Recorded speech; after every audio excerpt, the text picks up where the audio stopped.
Que le Dieu Tout-Puissant vous bénisse en ce jour. Que le Dieu qui a créé les cieux et la terre touche vos cœurs et vos vies et que vous l'aimiez de tout votre être. Que Dieu nous bénisse tous et nous aide à atteindre ce lieu, ce paradis, et à obtenir la vie éternelle. Que Dieu place l'amour dans le cœur de chacun.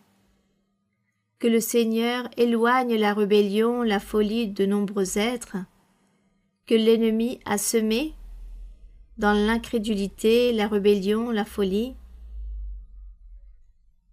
laissant ainsi le champ libre aux démons, aux mauvais esprits, pour posséder les personnes. Et tous ces mauvais esprits volent la paix, le bonheur. C'est pourquoi nous prions pour nous-mêmes et nous prions aussi pour tous. Et c'est pourquoi Dieu nous a donné des dons, afin que nous puissions prier les uns pour les autres et demander au Seigneur sa miséricorde, son aide pour avancer, aller de l'avant, pour nous protéger contre toutes ces forces négatives qui nous entourent et qui nous poursuivent sans cesse. Mais que Dieu nous aide tous, que le Seigneur nous bénisse, qu'il vous bénisse tous aujourd'hui. Vous pouvez vous asseoir, vous pouvez prendre place. Et aujourd'hui, avec le cœur joyeux, nous poursuivons notre méditation dans l'Évangile selon Jean. Aujourd'hui, nous allons lire le chapitre 14.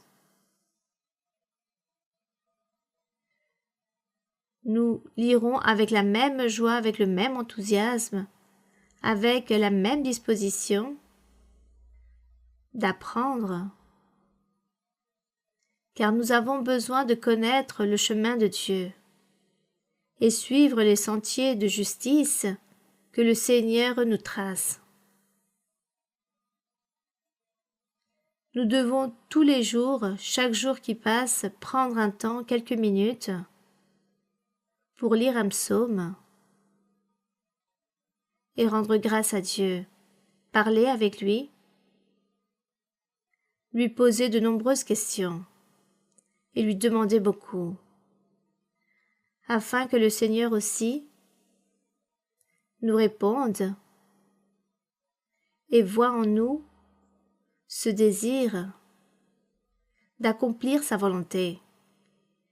Car Dieu est le seul qui donne la paix, le bonheur, la joie. Il est le seul qui puisse nous soutenir. Il n'y a rien dans le monde qui puisse satisfaire l'être humain, absolument rien. Il n'y a que Dieu. Même pas l'argent. L'argent ne nous satisfait pas, l'argent ne nous rend pas heureux. Il y a des personnes avec beaucoup d'argent, mais qui veulent se suicider, et disent qu'ils vivent malheureuses.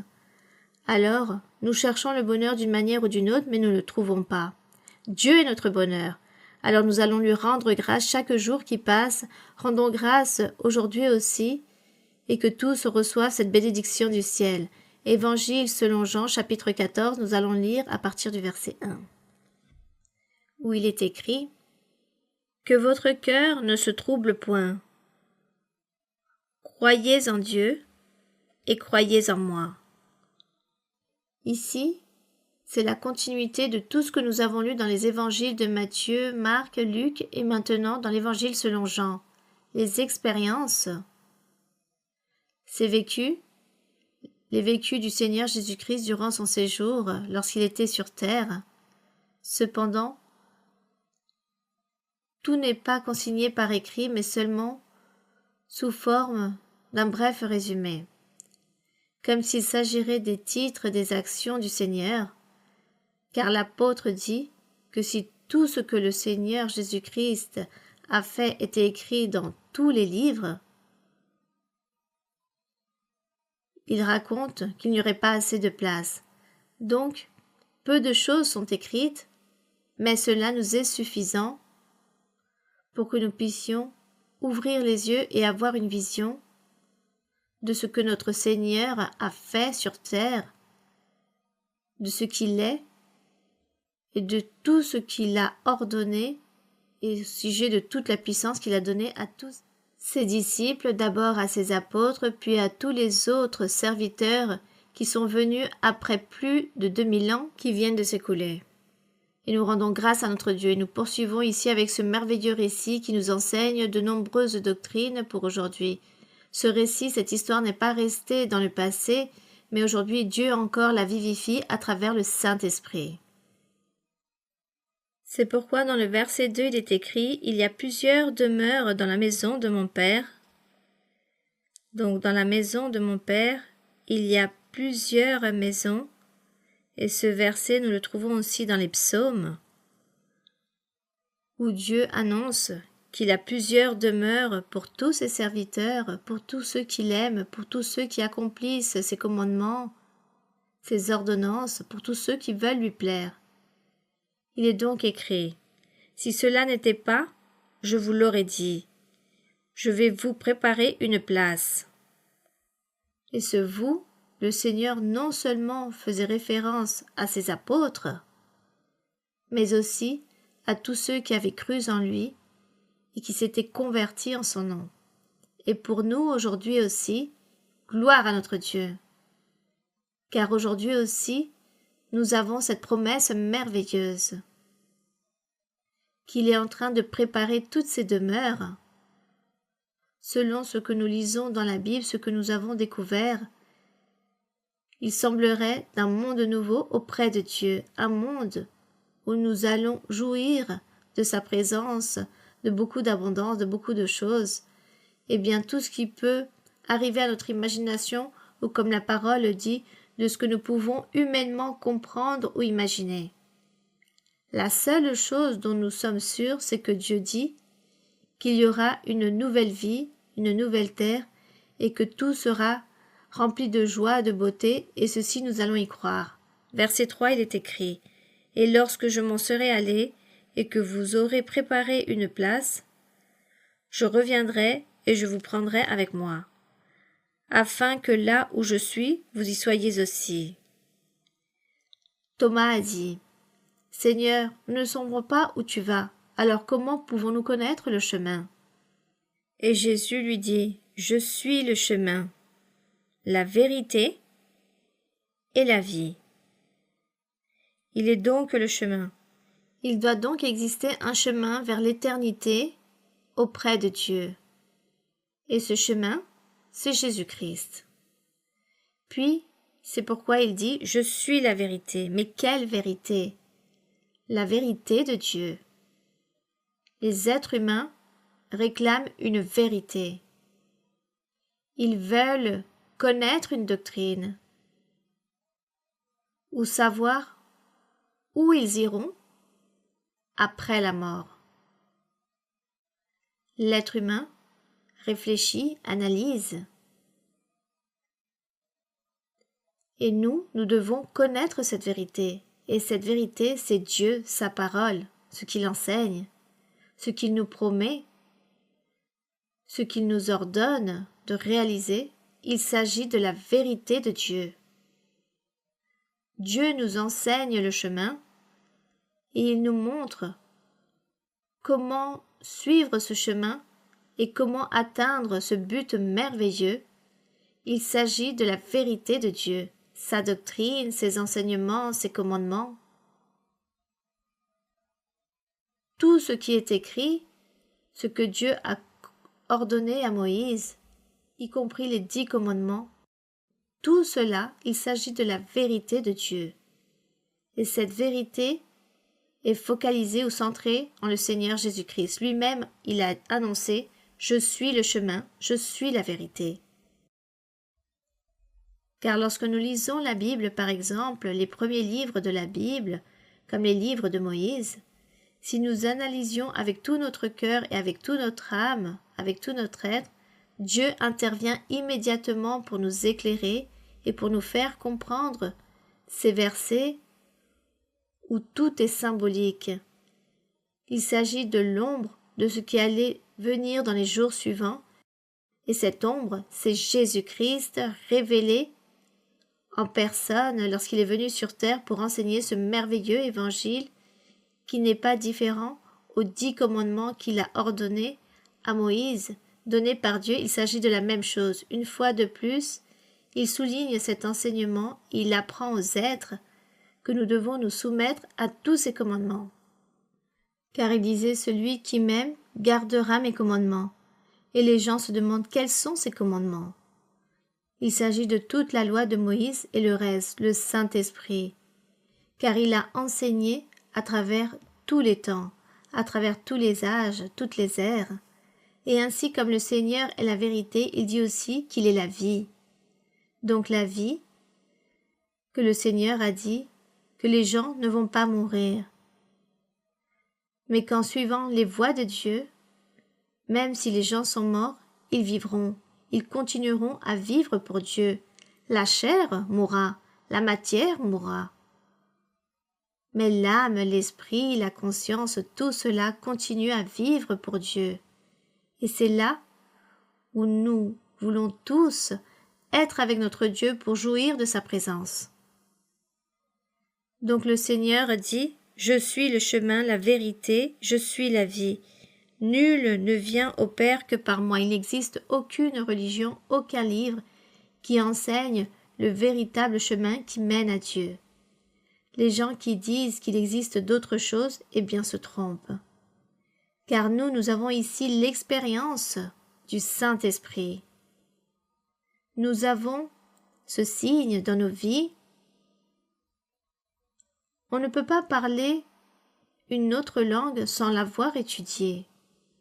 Et lorsque le Saint-Esprit s'empare d'une personne et lui fait parler une langue qu'elle n'a jamais étudiée ni pour laquelle elle s'est jamais préparée, qu'est-ce que cela signifie? Qu'il existe un être surnaturel qui vient à moi et utilise ma langue. Il existe donc des êtres surnaturels. Et s'il en existe, alors Dieu existe bien réellement, car ainsi l'annonce la Bible. Donc nous aussi, nous avons ce signe. Ce signe est cette démonstration que nous ne sommes pas ici juste pour vivre et ensuite mourir.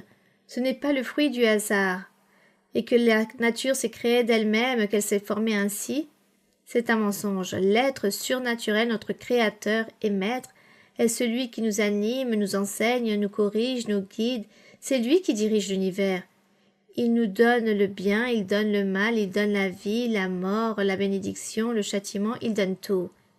Il met les choses et il les enlève aussi. Ainsi est la puissance de notre Dieu. Et ici, le Seigneur Jésus-Christ était sur terre, prêchant la parole du Dieu vivant. Puis dans le verset 7, il est écrit, le Seigneur disait, « Si vous me connaissiez, vous connaîtriez aussi mon Père, et dès maintenant vous le connaissez et vous l'avez vu. » Philippe lui dit, « Seigneur, montre-nous le Père, et cela nous suffit. » Jésus répond, « Il y a si longtemps que je suis avec vous, et tu ne m'as pas connu, Philippe? Celui qui m'a vu a vu le Père. Comment dis-tu, montre-nous le Père? » Les ennemis du Seigneur Jésus-Christ, lorsqu'ils entendaient toutes ces choses, disaient, « Il est en train de commettre un blasphème. » Il blasphème car il dit être Dieu. Il dit qu'il est le Père même, qu'il est notre Dieu. Les ennemis de Jésus-Christ entendant cela dire il s'agit d'un blasphème. Or, s'il s'agissait d'un blasphème, il n'y aurait pas la venue du Saint-Esprit et des dons spirituels et nous ne serions pas en train de jouir de toutes ces choses merveilleuses et extraordinaires de notre Dieu. Et si nous sommes en train d'en jouir aujourd'hui de toutes ces merveilleuses expériences, c'est parce que c'est vrai que le Seigneur Jésus était en le Père. Tous deux étaient un seul. C'est pourquoi le Seigneur, à juste titre, a dit à Thomas, « Je mène beaucoup de temps avec vous, et vous ne me connaissez pas. Or, celui qui m'a vu a vu le Père. » Le Seigneur leur disait, « Eh bien, ici se trouve le Père, il se trouve en moi. » Verset 10. « Ne crois-tu pas que je suis dans le Père et que le Père est en moi? Les paroles que je vous dis, je ne les dis pas de moi-même, et le Père qui demeure en moi, c'est lui qui fait les œuvres. Croyez-moi, je suis dans le Père et le Père est en moi. D'une autre façon, croyez du moins à cause de ses œuvres. Car il a dit, j'ai fait des miracles, des prodiges, beaucoup de choses extraordinaires parmi vous. Alors, croyez en moi, qu'il y a au moins quelque chose en moi qui se manifeste. Pourquoi doutez-vous? Voici ce que le Seigneur voulait leur dire. Puis dans le verset 12, il est écrit, en vérité, je vous le dis, celui qui croit en moi fera aussi les œuvres que je fais. Mes frères, faites très attention et les personnes qui me voient, qui sont en train de me regarder. Le Seigneur a dit, celui qui croit en moi, en le Seigneur Jésus-Christ, les œuvres que je fais, tout ce que j'ai fait, quelles sont les œuvres? Des miracles, des prodiges, des signes. Il a enseigné la doctrine parfaite. Il a redressé des voies. Il a exhorté beaucoup de personnes de leurs péchés. Il a secouru beaucoup de personnes par miséricorde. Il s'agit de toutes ces œuvres. Il dit, toutes les œuvres que je fais, la personne qui croit en moi, qui me suit, eh bien, les fera aussi. Donc, nous avons donc cette promesse. Si nous croyons en le Seigneur Jésus-Christ, qui a été l'envoyé de Dieu, qu'il est le Fils de Dieu, que c'est Dieu même, nous acceptons son évangile, les œuvres qu'il a accomplies, nous aussi, nous les accomplirons avec la puissance de Dieu qui est en nous. Puis le Seigneur dit, aussi les œuvres plus grandes vous ferez. Tous ces serviteurs, plus grandes que le Seigneur a fait dans le temps ancien. Et je dis dans le temps ancien, car anciennement il n'y avait aucun moyen de communication, pas d'internet, pas d'avion. Bon, il n'y avait pas de radio ni de télévision. Il n'y avait pas non plus de kidnappeurs, de malfaiteurs, de voleurs, tous ceux qui font des choses mauvaises, les violeurs, bon, tout ce genre de personnes n'existaient pas. On ne voyait pas tous ces phénomènes. Bien évidemment, les miracles que le Seigneur a accomplis étaient nombreux. Il y avait la guérison des maladies, la résurrection des morts. Mais aujourd'hui, avec le progrès de la médecine, de la technologie, il y a tant de choses qui représentent un danger pour l'humanité. Dieu nous mettra à son service, ses enfants, ses disciples, pour éliminer ce genre de danger ou pour transformer le mal qui frappe autrui. Et à travers son Fils, par la prière, Dieu transforme, change, purifie, protège, accomplit de nombreuses merveilles.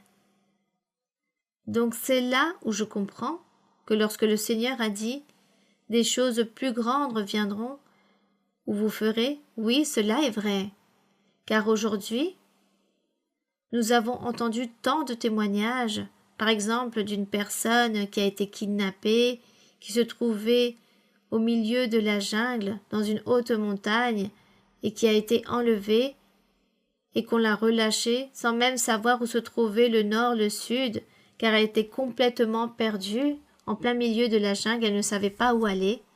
Et un ange de Dieu lui apparut, en plein milieu de la forêt, vêtue comme une femme quelconque, ordinaire, et lui dit « Que fais-tu ? Laisse-moi te conduire sur le bon chemin, sur la route, afin que tu puisses prendre une voiture et aller en ville. Mais tu dois d'abord aller à cette église. » Et cette personne rend témoignage qu'elle fut libérée et qu'elle rejoint ainsi la route et qu'elle s'est rendue à l'église, dans notre église, l'église de Dieu ministérielle de Jésus-Christ international. Et nous rendons grâce à notre Dieu. Donc, au temps de Jésus-Christ, les enlèvements, tous ces dangers n'existaient pas. Tous ces phénomènes au milieu de la jungle, de la forêt. C'est pourquoi le Seigneur disait « Vous ferez des œuvres plus grandes de celles que je fais. » Par exemple, un autre miracle, lorsque les personnes disent avoir été protégés de crash d'avion ou de navire, nous écoutons tous ces témoignages. Par exemple, aujourd'hui, il existe beaucoup de virus, comme en 2019. Beaucoup de personnes sont mortes, mais Dieu a protégé beaucoup de ses fils. Au temps du Seigneur Jésus-Christ, il n'y avait pas tous ces événements. Et le travail aussi. Lorsque les personnes mauvaises, intentionnées, les voleurs, les kidnappeurs qui menacent une famille en disant « si tu ne nous donnes pas de l'argent, eh bien nous allons tuer toute votre famille ». Et les gens s'angoissent. Certains frères et sœurs ont été victimes de ces menaces et s'écrient avec détresse en disant « qu'allons-nous faire? On nous menace, devons-nous quitter la ville? Que devons-nous faire ?» Et le Seigneur dit « ne partez pas, car je vais vous garder, je vais vous protéger. » Et ainsi agit le Seigneur. Le Seigneur chasse toutes ces mauvaises personnes. Où le Seigneur fait quelque chose, il intervient et ces personnes cessent de menacer les familles des croyants. Et les gens me racontent par la suite. Car ils me disent « voyez le miracle que le Seigneur a accompli. Les menaces ont cessé. Et toutes ces personnes sont parties. Elles ont disparu. Béni soit le Seigneur. » Cela n'existait pas dans le temps ancien du Seigneur Jésus-Christ. C'est pourquoi le Seigneur Jésus-Christ nous a accompli tout ce genre de miracles. Car il n'y avait pas anciennement les guérilleros, tous ces kidnappeurs. Donc, mes frères et sœurs, ici nous lisons lorsque le Seigneur a dit « en vérité, je vous le dis, celui qui croit en moi fera aussi des œuvres que je fais, et il en fera de plus grandes. » Maintenant, vous avez compris, mes frères et sœurs, pourquoi il racontait cela? Tout cela est clair pour vous? Ici, les frères et sœurs qui se trouvent avec moi me disent oui. J'espère que vous aussi, vous puissiez comprendre ce verset. Un jour, sûrement, vous l'avez entendu de cette façon? Vous me dites non. Mais je pense que vous aussi, vous êtes en train de dire non. Mais regardez de quelle façon le Seigneur nous enseigne, comment le Seigneur nous éclaire tous ses écrits, et nous rendons grâce à notre Dieu. Car nous n'avons pas besoin de lire juste pour lire, il faut analyser en profondeur tous ces écrits et le Saint-Esprit se trouve là, attentif pour nous donner la révélation, pour nous enseigner et nous rendons grâce à notre Dieu. Verset 13.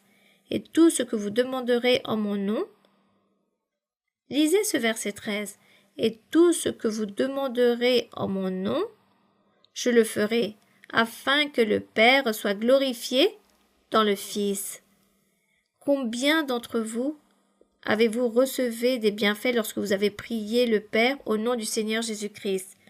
Je sais que beaucoup, des milliers de personnes qui sont arrivées dans la voie de Dieu ont reçu tous ces bienfaits lorsqu'ils prient le Père au nom du Seigneur Jésus-Christ. Vous ne demandez pas au nom de l'ange Miguel ou de l'ange Gabriel ou du prophète Jean ou du prophète Nicolas, mais au nom du Seigneur Jésus-Christ.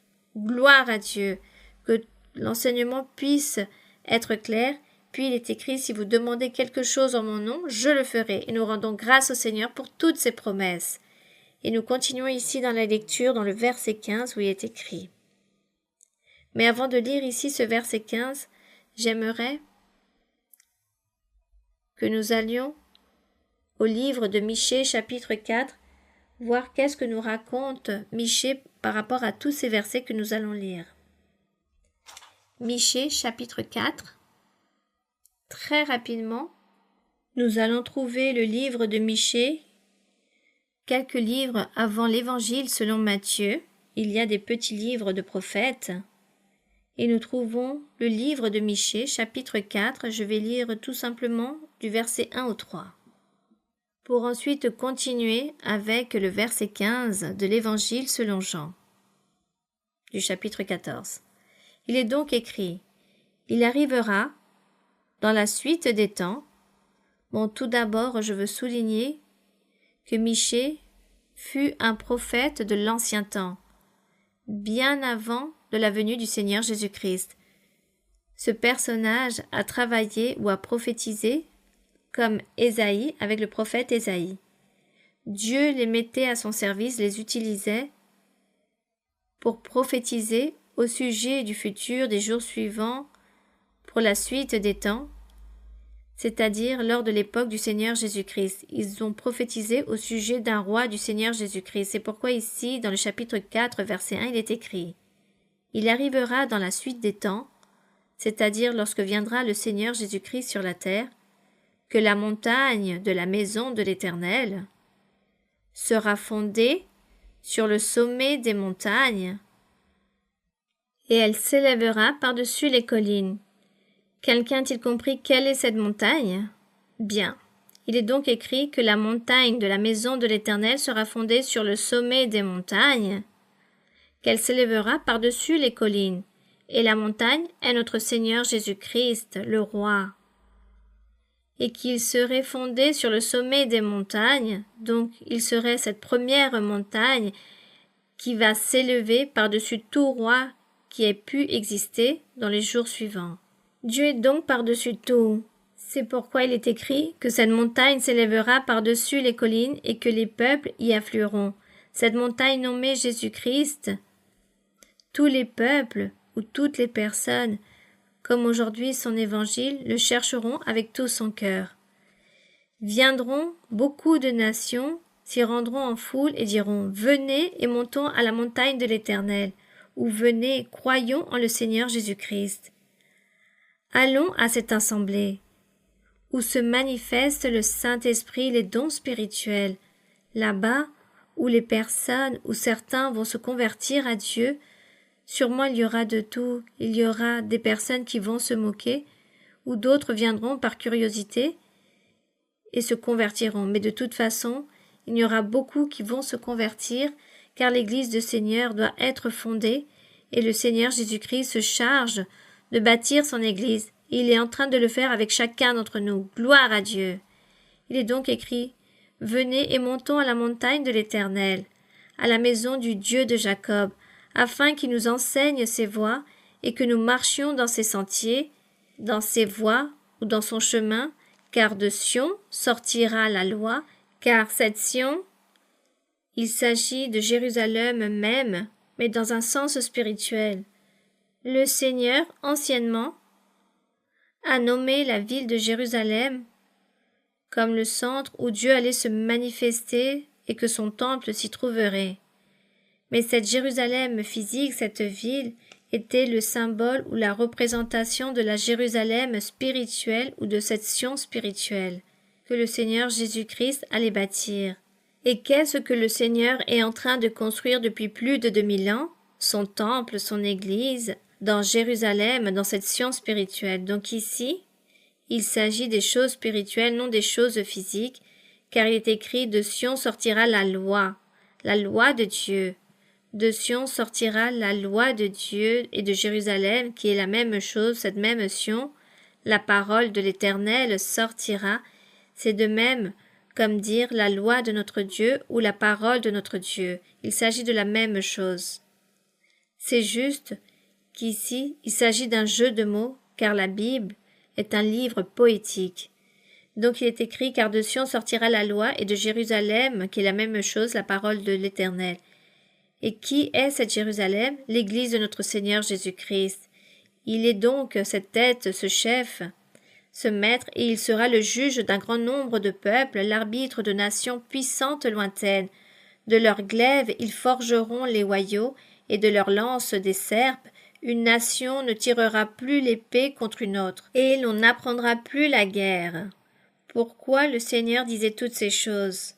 Car anciennement, il existait beaucoup de guerres. Il s'agissait de combats de puissance pour obtenir des territoires, pour régner, pour dominer le monde.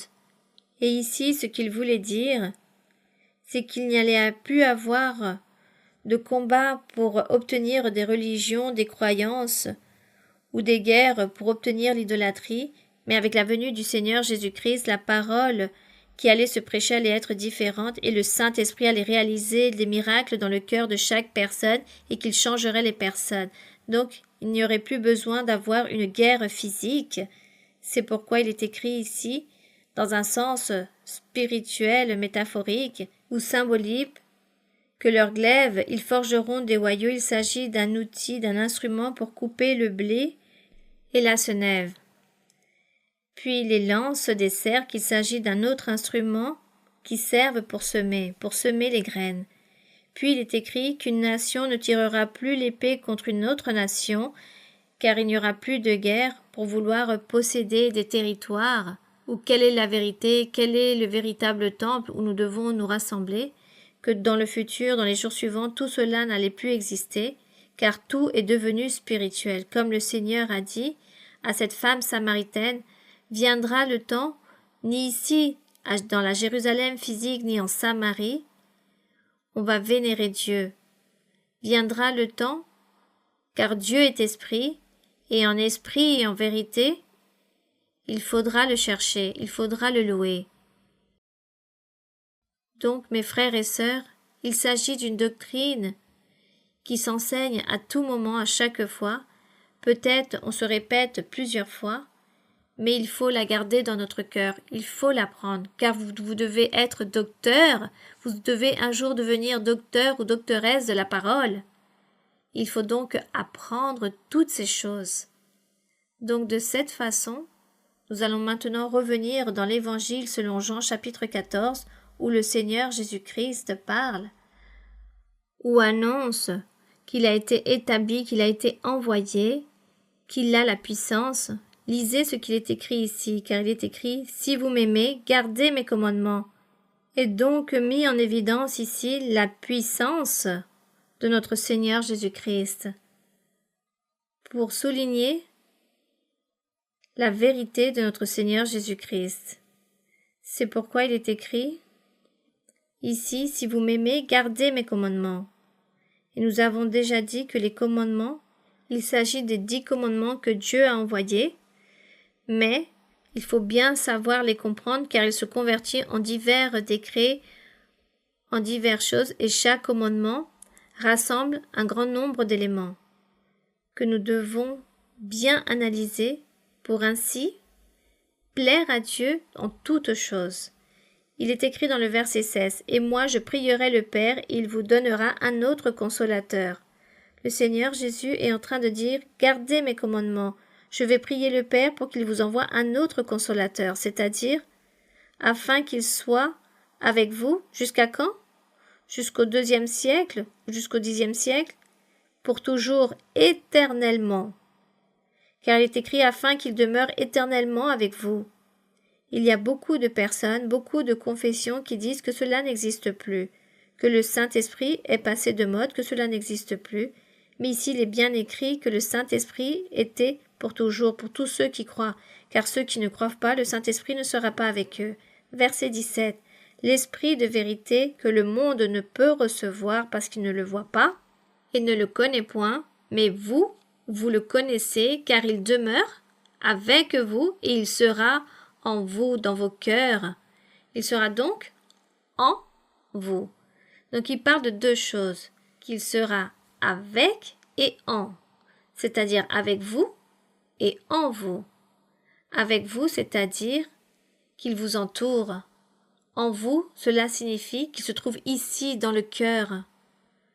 Donc il s'agit de ces 2 choses. Le Saint-Esprit va demeurer avec nous, mais aussi en nous. Et voici ce que nous devons chercher. Chacun d'entre nous, cherchons que le Saint-Esprit puisse venir demeurer avec nous et en nous. Non seulement qu'il nous entoure, qu'il nous accompagne, qu'il nous console, mais qu'il vive aussi en nous. Si nous demandons cela au Seigneur, il le fera. Et le Seigneur dit, « Je ne vais pas vous laisser orphelins, je viendrai à vous. Encore un peu de temps et le monde ne me verra plus, mais vous me verrez, car je vis et vous vivez aussi.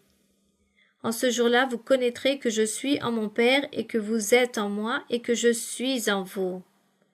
Celui qui a mes commandements et qui les garde, c'est celui qui m'aime. » Donc un jour, nous allons nous rendre compte, car nous disons nous allons nous rendre compte, car peut-être nous serons déjà morts, nous deviendrons poussière, mais nous allons ressusciter pour Dieu.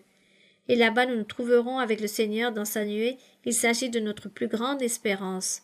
C'est pourquoi il est écrit que lorsque nous allons le voir, nous allons croire en le Seigneur et nous allons dire « Oui, Seigneur, tu avais tout à fait raison. Tout ce que tu as enseigné était une vérité. Voici, aujourd'hui nous sommes avec toi. Voici ce qui est écrit. Qu'en ce jour-là, vous connaîtrez que je suis en mon Père et que vous êtes en moi. Et moi je suis en vous. » Verset 21, « Celui qui a mes commandements et qui les garde, c'est celui qui m'aime, et celui qui m'aime sera aimé de mon Père, je l'aimerai et je me ferai connaître à lui. » Jude, non par l'Iscariote, lui dit, « Seigneur, d'où vient que tu te feras connaître à nous et non au monde ?» Jésus lui répondit, « Si quelqu'un m'aime, il gardera ma parole et mon Père l'aimera. Nous viendrons à lui et nous ferons notre demeure chez lui. » Donc nous viendrons à lui, à cette personne, et nous ferons notre demeure chez lui. C'est pourquoi notre espérance, notre mission, disons-le ainsi, c'est que Dieu demeure dans notre cœur.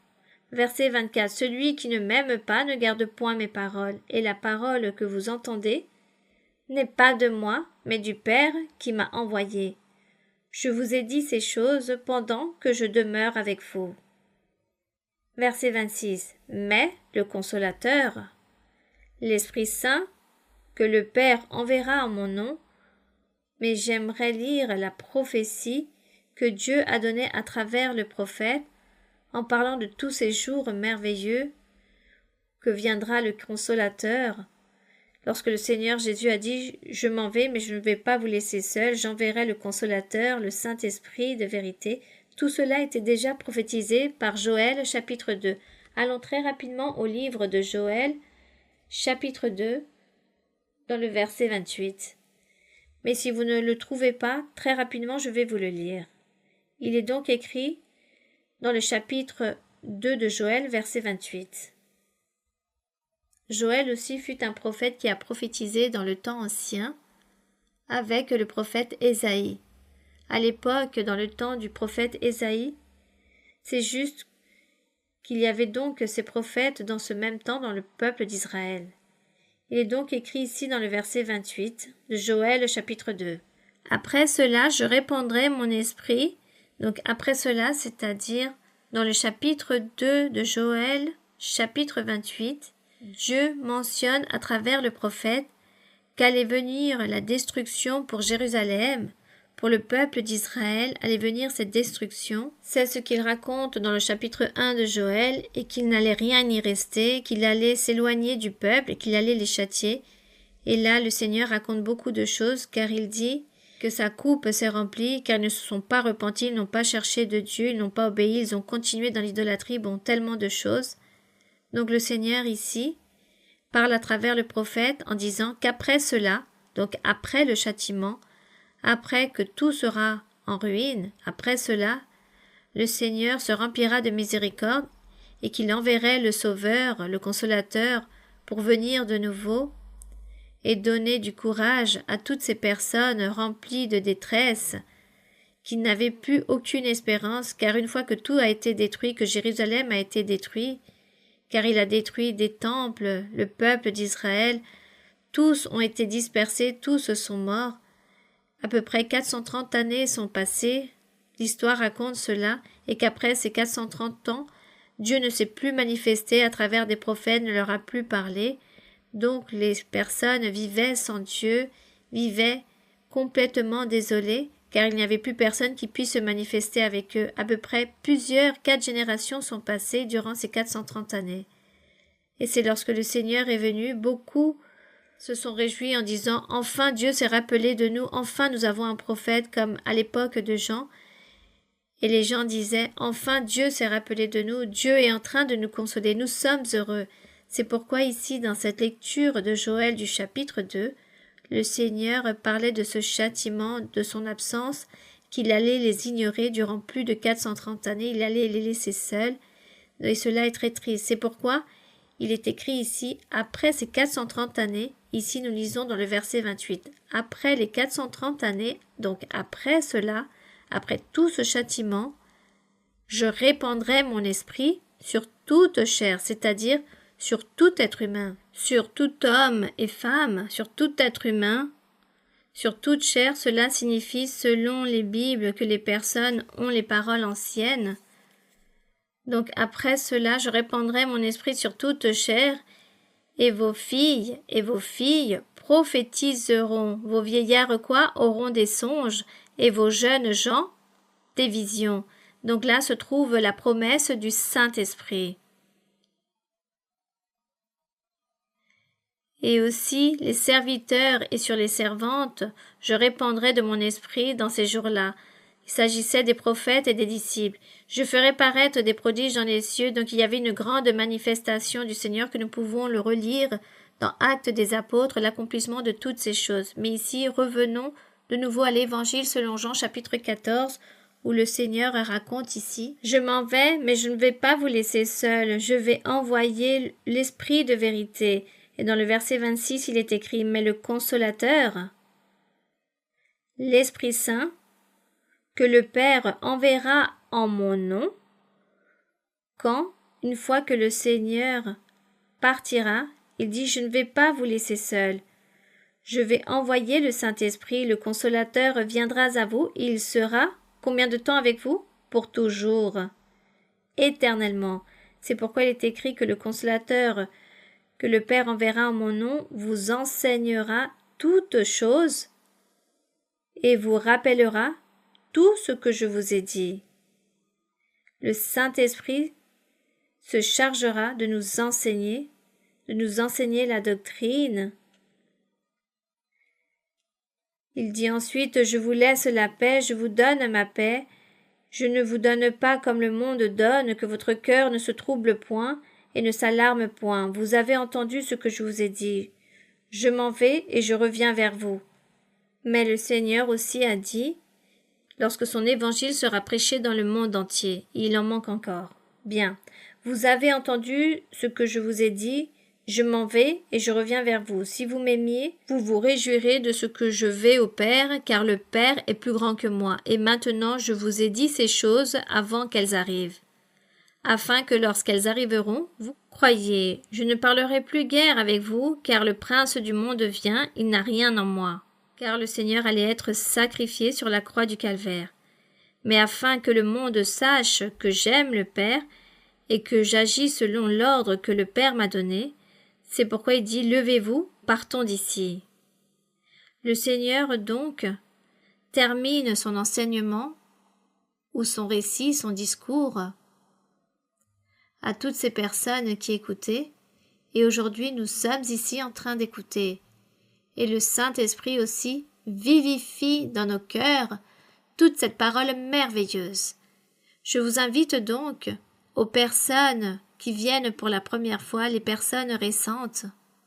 Je vous invite à chercher l'assemblée la plus proche et venez vous rassembler afin que vous puissiez profiter et jouir aussi de cette expérience, mais aussi vous-même conclure que le Saint-Esprit existe, que Dieu parle et que Dieu parle aujourd'hui et que Dieu encore aujourd'hui a envoyé des prophètes, des prophétesses dans l'Église et que le Saint-Esprit donne les dons spirituels aux personnes.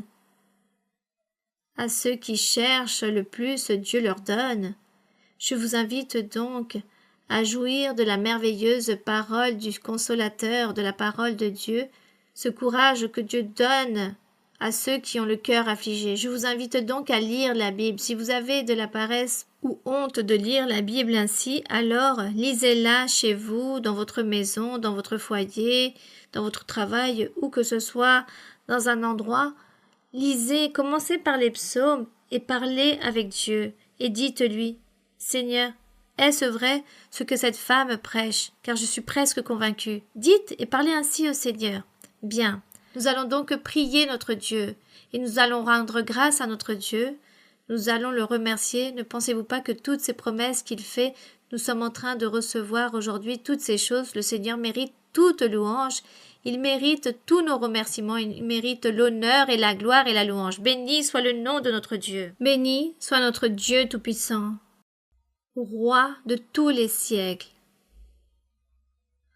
Roi des rois et Seigneur des seigneurs.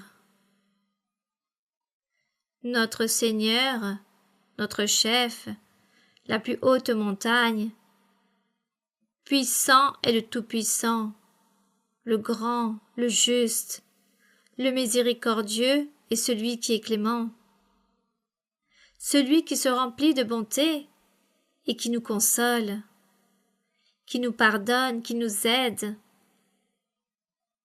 qui nous fait des promesses et accomplit, et nous donne de grandes bénédictions. Merci Seigneur. Avec quoi te donnerons? Que devons-nous faire pour te rendre tous ces bienfaits, t'aimer, te louer, t'honorer, suivre ton chemin et accomplir tes commandements?